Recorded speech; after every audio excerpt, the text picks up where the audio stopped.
Daisy was sitting in her bedroom reading a horror novel. It was nighttime. She looked outside the window. It was a full moon. It was looking so lovely. A few dark clouds could also be seen in front of it. It looked like it would raining anytime soon. Cold wind was blowing. Suddenly her mobile rang. She picked up. It was her friend Betty. "Hey Daisy, the local club is sponsoring a dare event in which you have to enter the abandoned supposedly haunted fort of Riverdale at midnight," Betty said. "Oh my god, that's scary," said Daisy. "Come on, don't be a nincompoop, it's worth $2,000 prize money. Don't tell me you are scared and believe in stupid ghosts," Betty said. "But then too, you know, Betty, it's a dangerous place. Some legends and stories are associated with it. Some evil spirit lurks there, all old men say. We should not disregard this for some contest," Daisy told Betty over the phone. "Listen, if you win you get $2,000, that's a lot of money. If you don't get scholarship this year, then this money you can use for your lawyer college fees," Betty said. "Okay, so what I have to do?" asked Daisy. Daisy had a bad feeling about this, but she was in two minds and needed the money. "Meet me at the college grounds. There will be a group there of people who are participating. Line by line we have to go up," Betty told Daisy. "Okay, I'm meeting you at 12 o'clock now. I'm coming to see you at the grounds," said Betty and rushed to collect her coat as it was a chill night. "Okay Mom, I'm going," Daisy told her mother. "Where you going at this time of night?" her mother asked. "Betty told me about some dare contest on that abandoned fort. One has to go to the top and come back at midnight. It's a life and death contest stake and I'm participating in it for the prize money," Daisy told her mother. "Don't be a fool, child, it's not some rumor.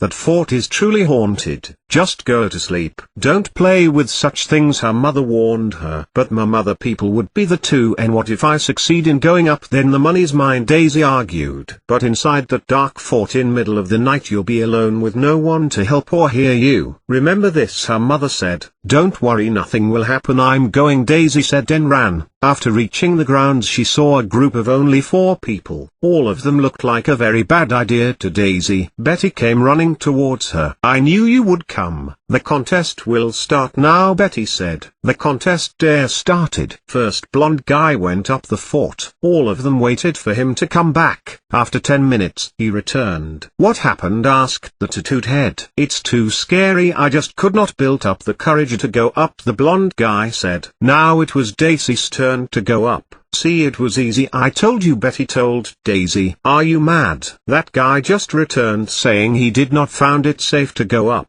And look at the time, it's midnight. At this time all paranormal activities start, you know that. "Okay," Daisy shouted. The tattooed head of the contest came towards Daisy and said, "So I hope you are going up, it's you next." It was 12:30 in the night. The head of the group again told Daisy, "Now it's your turn to go up and all the best," and Daisy started walking slowly towards the fort. She was in a dazed stupor of fright. The daunting fort was looking so spooky and forbidding. Her body was full of goosebumps and she started shivering. This was not such a good idea, Daisy thought. But it was too late now to return back. Slowly she started walking with the flashlight in her hand. Suddenly she heard a sound of a faint sinister laughter. Daisy thought of running back but was too scared to do that too now. So she kept climbing. When she reached the first floor, only 2 more floors were there. "Oh no, I miss my mother and Betty. What did I got myself into this horrible life and death dare contest? I should not have listened to silly Betty," Daisy said. She felt so alone and cold in the dark there, and not to mistake the presence of someone following her up the stairs. Daisy started trembling out of fear. But then she saw a huge black shadow. It was real, not her imagination. It was coming towards her, and when it reached her, what Daisy saw made her heart stop and she fell down. The contest crew were waiting down. It was more than 2 hours and there was no sign of Daisy,